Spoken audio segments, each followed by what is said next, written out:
Chair now recognizes the gentleman from New Jersey, Mr. Garrett, Chairman of our Capital Markets Subcommittee.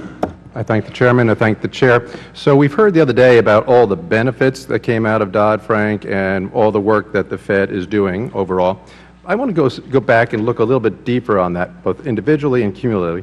So back in 1994, Congress passed and announced a law. It's something called the Regal Community Development and Regulatory Improvement Act.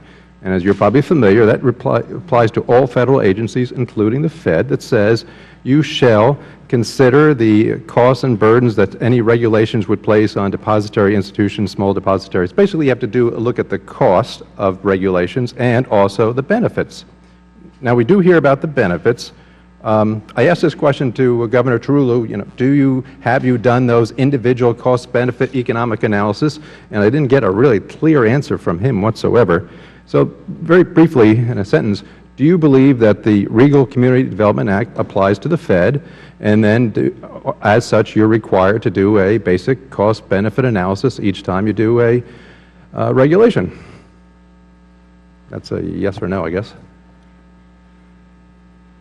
We follow rules of the Administrative Procedures Act and always request public comment on costs of our rules. And so you do an actual did you do an actual cost-benefit analysis, for example, on TLAC?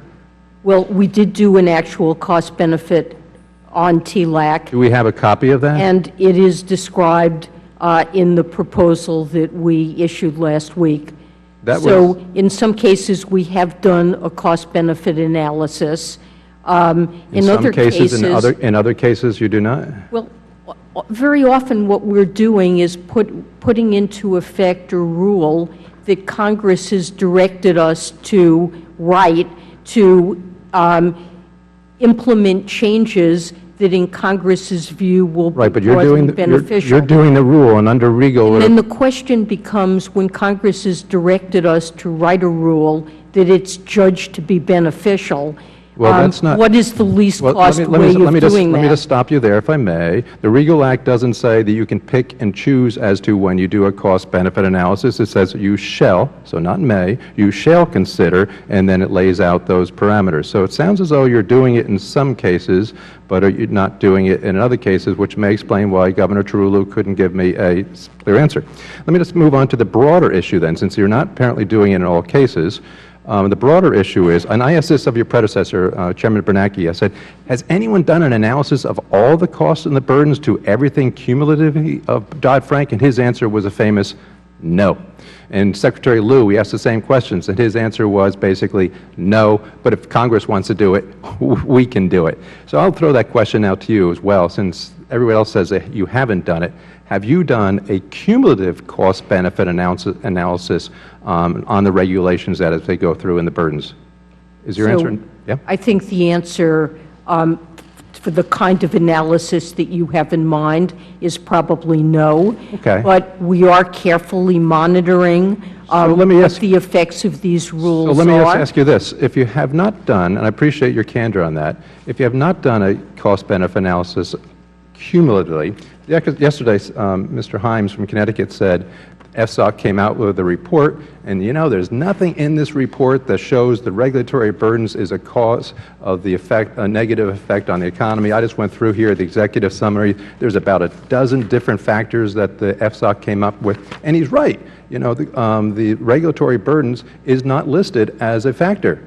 But now I understand exactly why. Because you just told us that FSOC and the Fed never even did a cost-benefit analysis cumulatively. If you haven't looked at it, then of course it's not going to be in your summary of as one of the impacts, because you're not even studying it. So I guess this report is a little bit useless, isn't it? Because if you're not going to study the problem, then we really don't know what the problem is, isn't it? I think it's important to take a step back here and to recognize that we live through a devastating financial crisis. I'll give you that. And the cost of that crisis to households, to businesses, the U.S. economy was enormous. Is this a summary of any benefit to us at all if you're not going to do the basic analysis? We have done basic analysis. When we put in effect the capital rules and liquidity requirements, you just told me that you did not. at the costs. I And appreciate that. But you just told us what everyone else has told us, that you have not done an individual analysis and you've not done a cumulative analysis. If you haven't done this study, if you haven't dug into the records, then your analysis is what's affecting the economy is basically useless. Time of the gentleman has expired. Chair now recognizes